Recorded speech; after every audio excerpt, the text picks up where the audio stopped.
Hello everyone, it's Amy Toe here all the way from Australia. Thank you for joining me again. Today I just want to share my experiences, what it's like raising boys in the family. I have two teenagers, one is 15 and one is 13. Raising boys requires a lot of patience. It requires us to slow down and speak less. I'm sure the following incident many parents could relate, whether it's with boys or with girls.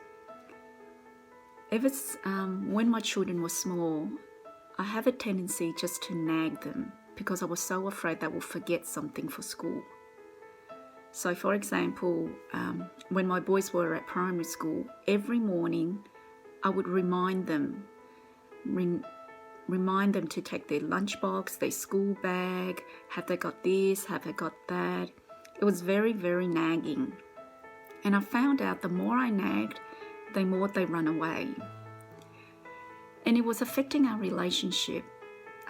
It got to the point where they weren't even listening. Until when my eldest was in high school, I asked myself, what kind of mother do I want to be? What kind of mother does my child need? Not what I think I should be. And I actually said, and I answered to myself, I want my child to be happy and healthy. It's a very common answer, right? But what does it mean to be healthy? What does it mean to be happy? And to me, happiness is about making choices and decisions in our life. And being healthy is having the energy and the drive to pursue our dreams. So I wanted my boys to be independent, to be happy, to be a contributor in society. So my thoughts were put to the test one day when Ethan was in year 7. He came home and he said to me, Mum, I lost my school bag on the train. Now, in the past, I would have been very upset and would have given him a long lecture. But I paused.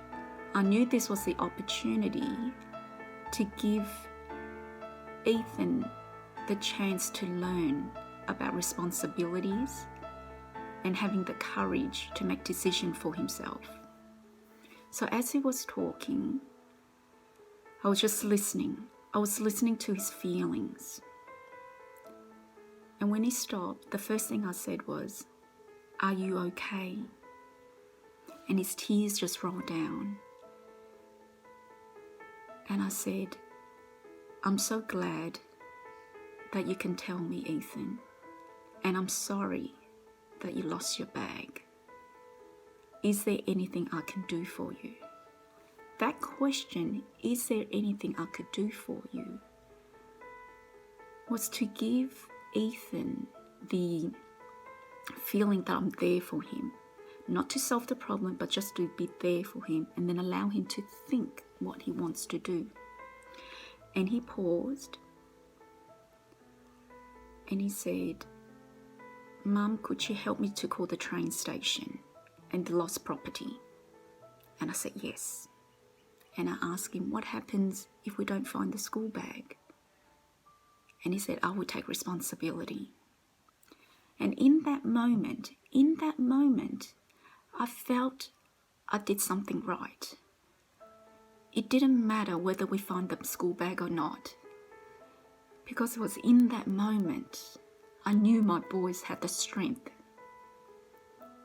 to make a decision for himself. So next day I called the train station and luckily, we found the school bag. But that incident was more than about the school bag.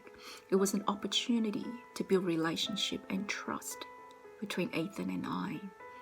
It gave Ethan the chance to learn how to be independent, to make decisions and be responsible. So what it's like raising boys in the family, I think it's a beautiful thing. It is a privilege to be a parent, to have the opportunity to raise strong boys into strong men. Thank you for watching. I hope you can share your thoughts or any comments that you have. Please subscribe by clicking this picture, and I hope to see you again another time. Bye for now.